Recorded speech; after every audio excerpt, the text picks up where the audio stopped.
Welcome to the Misfit One Lifestyles with Elizabeth Colin. She will awaken and connect with your Misfit One. Are you tired of the ups and downs in your life? Are you ready to live a healthy lifestyle once and for all? We are talking about all aspects of your life. Being fit is not just physical, it's also your mind and soul. Learn how to take steps in your life to move towards your goals. Elizabeth's goal is for everyone listening to the sound of her voice to get fit. Let's get focused, let's get intentional, and let's transform. Now here's your host, Elizabeth Colin. Guys, welcome to another episode of Misfit One Lifestyles with your girl, Elizabeth Colin, also known as Misfit One. Honey, this podcast is going to be one for the record. Let me tell you, we have such an esteemed guest today. Eileen Greene, how are you doing today? Pardon me. No worries, no worries. I am so excited to be speaking with you today. How are you? Well,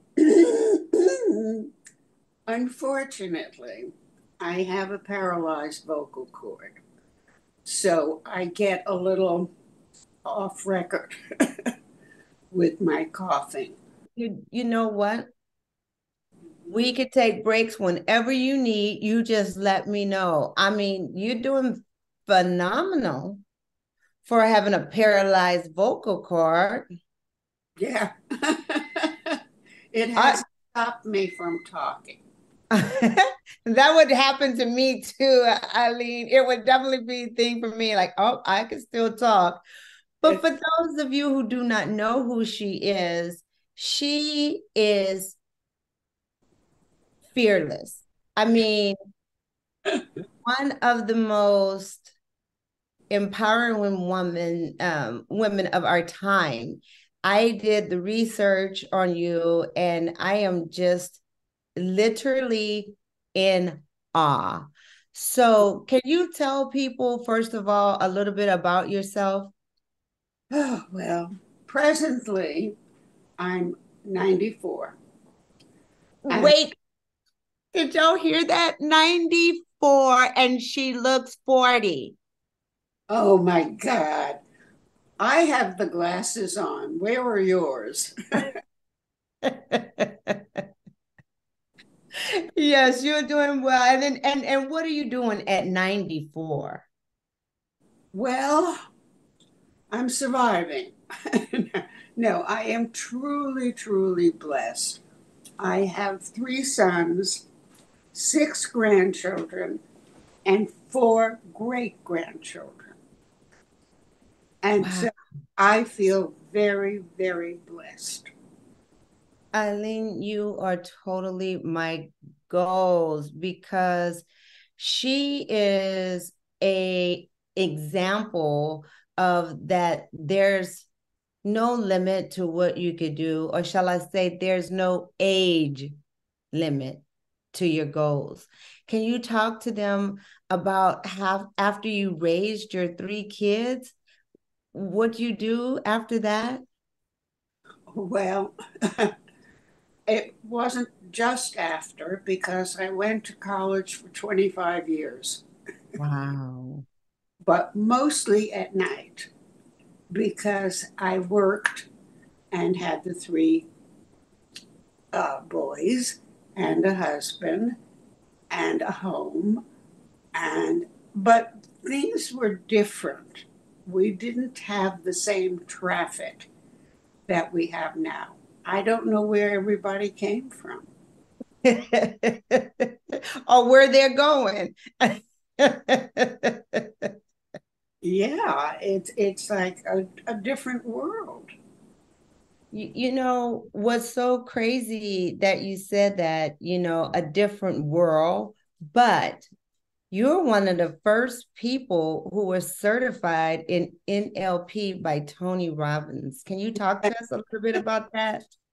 Well, he became our good friends, and was quite a challenge, because we had to go to Palm Springs for 2 weeks and do all kinds of crazy things. And, I jumped off um, a totem pole I have to keep remembering because it's been a while. And of Right, right. course, I had a harness on and I jumped off.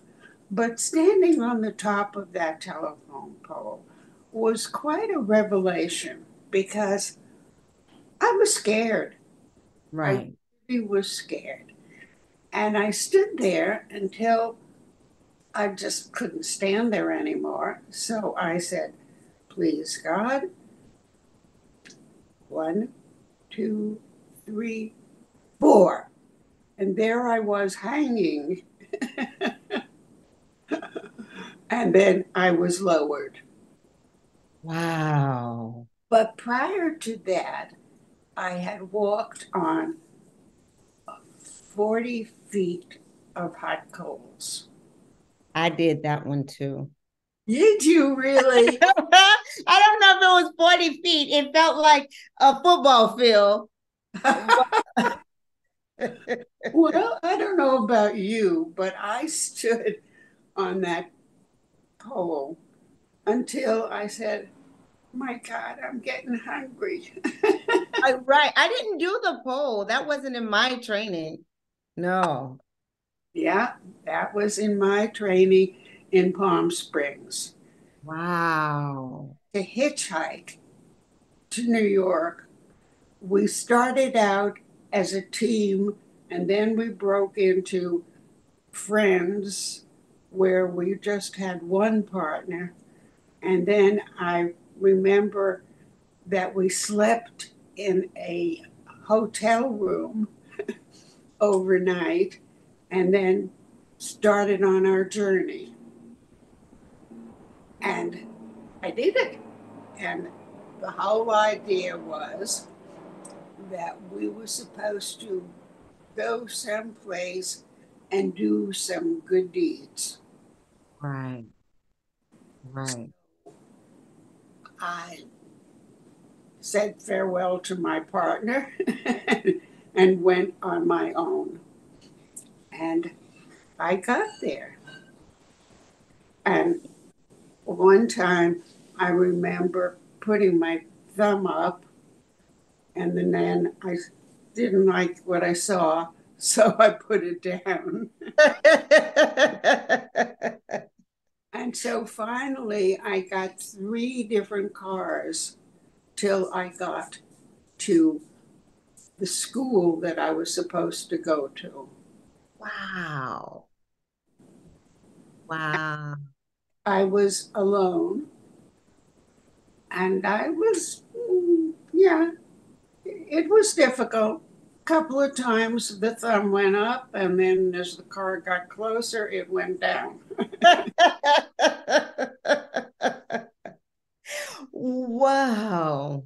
Yeah, it was pretty scary. And the whole idea, which was incredible, was fear into power. Ah, Eileen, you are talking my language because that was exactly what I was going to ask you. It was scary, but you did it. How did it feel when you actually, first of all, what kept you going? What, even though you said you was afraid, what kept you going? Well, I was there for a reason. I was there to take my fears and overcome them. And one of the reasons that it was so important to me was that my husband was a private pilot and he wanted me to fly with him. So I finally had decided to take some lessons Okay. and to take the fear into power. But lo and behold, that experience was so traumatic because I I had to take flying lessons. Right. And after taking the flying lessons, I was at Van Nuys Airport and they landed me sort of short, and then they landed a plane long over me. Oh, So that was kind of shaky because it was scary. So it turns out that, of course, I'm a big Googler. I'm always Googling something. right. I love that. Excuse me. So I decided that, the lessons were good until what happened is I Googled and found that somebody with a pilot crashed. And that was it for you, Eileen? That was it? Well, as they said, so my instructor had chastised the office, and the fellow there said, "Well, I'm sorry, so go report me." Well, but then I read that somebody was killed, a pilot and his student, because of what had happened. They had landed short. Art. Oh. Yeah. So that really, really did it. And you were saying this is not my mission. That was not, you was trying to go someplace and do some good things. And that was not it. Right. Right. So I went to Tony Robbins Yes. and I was working very diligently on getting fear into power. Oh, can you give us a little bit of that? Because I think all of us who are listening is leaning in because you have not only the experience, but also the power, and you are a living testimony of that, of how you could turn your fear into power. But can you give us some tips on how we can turn our fear into power? How does that happen? Well, the brain is the computer of the body, and the messages that you give it, if you properly talk to yourself, like, you know, convincing yourself that you have the power. So, activity, as I say, is the poison of the body. And Negativity? yeah, it is because what you say goes into your body. So people would ask me if I could land the plane. And I said, "Oh, yeah, but it would never fly again."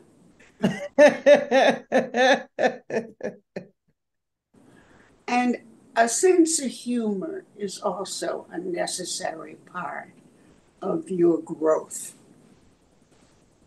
And so I would go up to the plane that I was going to take a lesson in, and um, I would say, "Okay, you have a choice. You can turn around, walk away, Hmm. you can face your fear." And I faced my fears. Wow. That is powerful because I do the exact same thing, and that's why I'm so honored to be speaking to you, because you are proof positive that your brain is your computer of your body, and how you talk to yourself is imperative to everything else that you do. And negativity, like you said, is the poison to your body. I love how you put that, because what's important is we are a conduit. What we put in is what we put out. So I love that. People are not aware of the fact that there are words that prevent you from moving forward. And they are words that mean, like if you say, I will, I should, um, they are taken into your body in a temporary situation. Mm. So when I finally graduated from my course in spiritual psychology, I realized that words like I'll try, or I think, or maybe I can, or they're detrimental because they're not purposeful. They're not Mm. they're not the words that your body needs to accept. So it's really, really changed my life. And in that course also, it was the soul is our body, and how we talk to it is very important. Can you So, give some we, examples of that? yeah, Of how we should. I am. So, Mm. each my friends and my family and all of them to take a piece of paper and draw a heart in the center. And in the center of the heart, it says, I am. And you take tangents off of it. And those are the things that you pin that paper up someplace. And you can change some of the things, but basically, uh, I am a spirit in a soul. I am sorry. Shush. I have new phones. I'm sorry.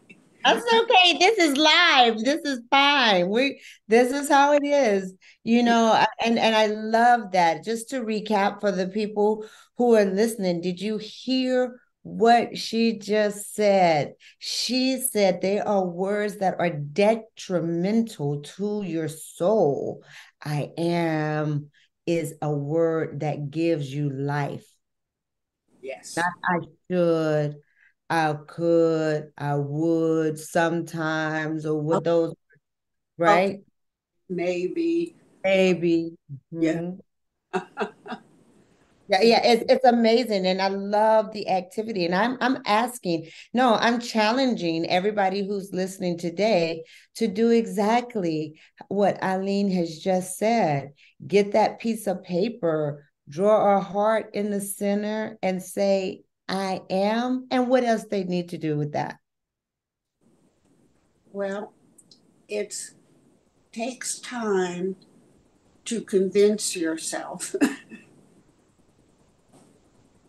that that is the way to grow. Mm. That is the way to live.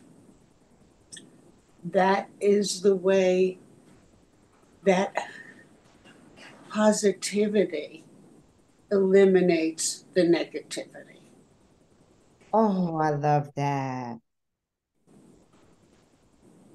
I love that because it is so. Oh, shush. I'm sorry. I have new phones. The phones are new. And so Yes, this yes. is my helper Oh, because my angel. I love it. I love it. And she's doing such a great job. This is just so amazing because you are 94 years old and you still are empowering us and giving us information that is so life-changing because, like you say, positivity leads out negativity. Say it again for us. You know, I went to the plane to take the lessons, and I stood there and I said to myself, you can step forward or you can turn around and go back to being frightened. Right.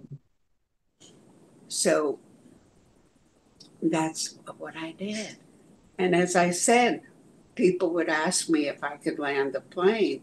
And I said, yeah, sure, but I don't think it'll ever fly again. I'm with you. I'm with you, especially if that was that close of a call and somebody have already died that way. No, no, that is not my purpose in life. That is not my mission. You have found your purpose and your mission. And I'm just, I love the fact that you are a witness to what I speak on. I say those things, but I haven't lived those things. You are here as a living testimony Yes, that positivity does overcome negative. yes, yes. And you No, see, I started my life with polio. oh, wow. And then from there on, I had pneumonias. Then I had fibromyalgia. Then I had. I had difficulty having children for a very stupid reason. And thank God I have three boys. Oh, that's a blessing. And the oldest one is going to be 70. 70. Yes, in February. Yes. That is incredible. What a blessing. Yes, and I'm a great grandma. And you went from not being able to have any to now having three boys. You have like six grandkids, and you even have three great grandkids. Four. Four. It Wow. Wow. You know, what's great about this is that was a simple thing. It was my thyroid.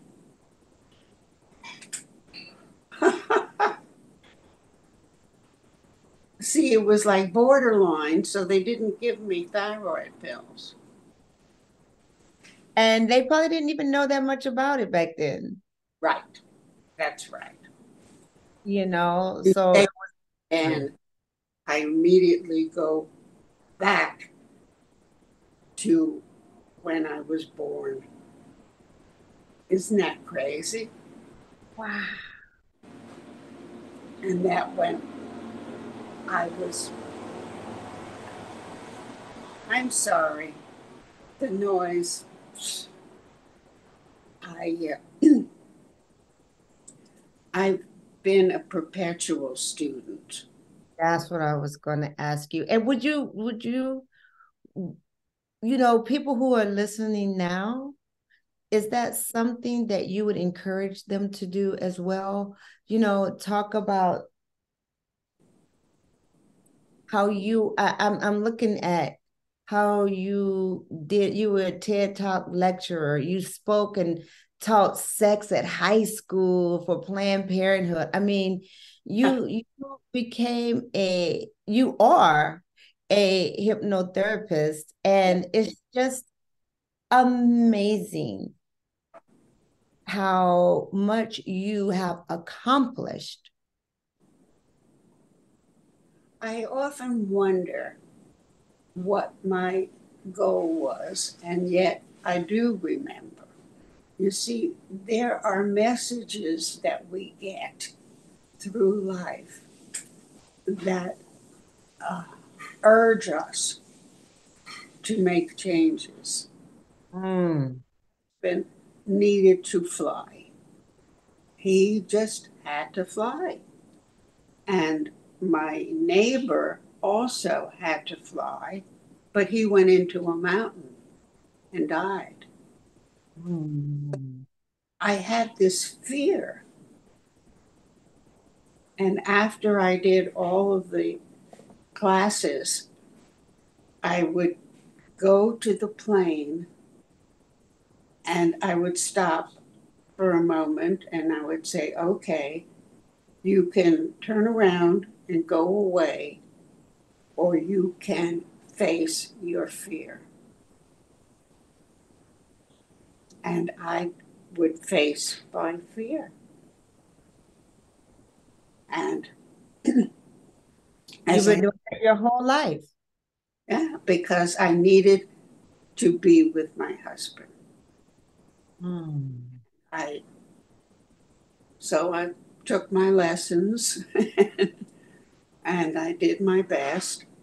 And I did a TED talk. And in my TED talk, uh, I said that there was fear in my body.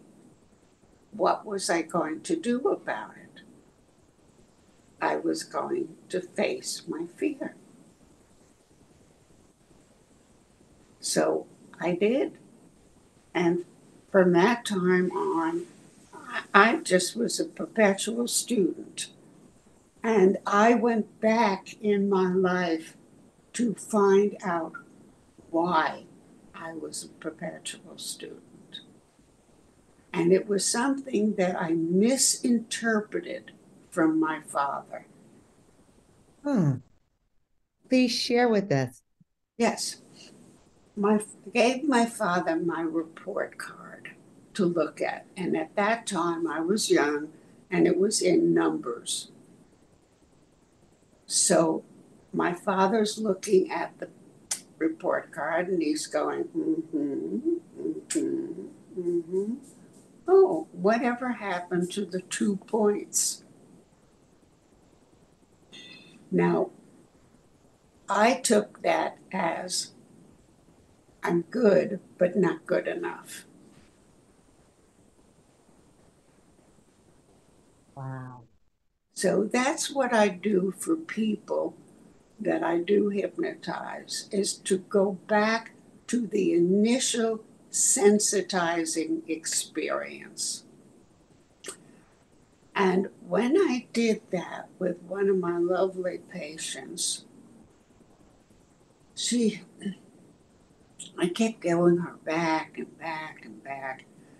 And then what would happen, the client would, you know, relate to whatever they were going back to. Right. So she went someplace, I don't know where, and she's describing it to me as it's dark. And I hear my mother and father arguing, Hmm. but it's dark. It's dark, it's dark, it's dark. The only place she could have been after I questioned her for quite a while was in the embryo. And I thought, because this was years ago, how is that possible? So I ran to the library because there was no Google Schmoogle. And sure enough, it was a known fact. And that's why in more recent years, parents were told to put music on, to sing to the children, to tell them that they love them. I never did that with my boys because I had no clue. Wow. So life is experiences that are positive or negative, and it's up to the individual to write their script. Oh my gosh, that is an amazing point to end this whole thing on, because that is so profound and enlightening to us all. We all experience positive and negative. It is up to us to write the script. Oh my gosh. Can you tell everybody how they can stay connected with you? How can they reach out to you? Well, it's Eileen Greene at With the E. with an E, a lot of E's. Eileen has three.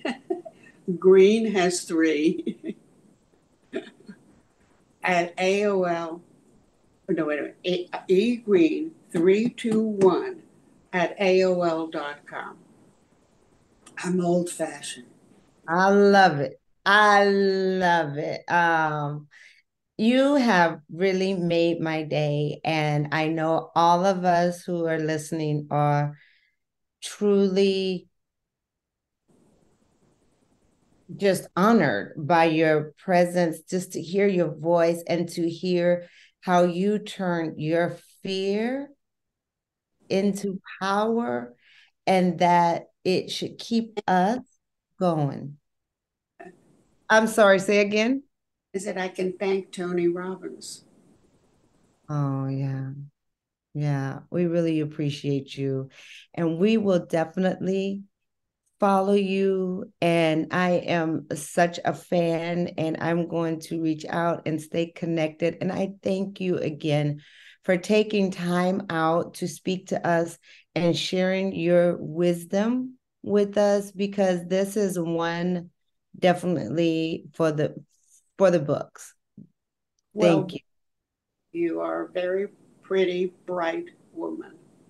Thank you very much. And just keep up your uh, challenges in life.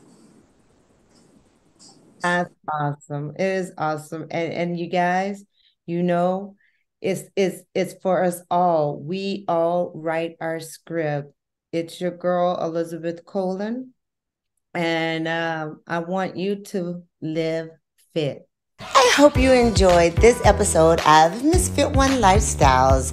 Listen, when you are fed up and sick and tired of living this stifled, overwhelmed, and overstressed life, and you're ready to live the fullest, richest, and healthiest life by gaining more confidence, more energy, and more clarity, living in your best self, you know what to do, right?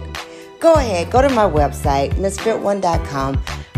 Sign up for our online courses, Creating Healthy Habit, so that you too can live fit, focus, move with intention, and transform your life.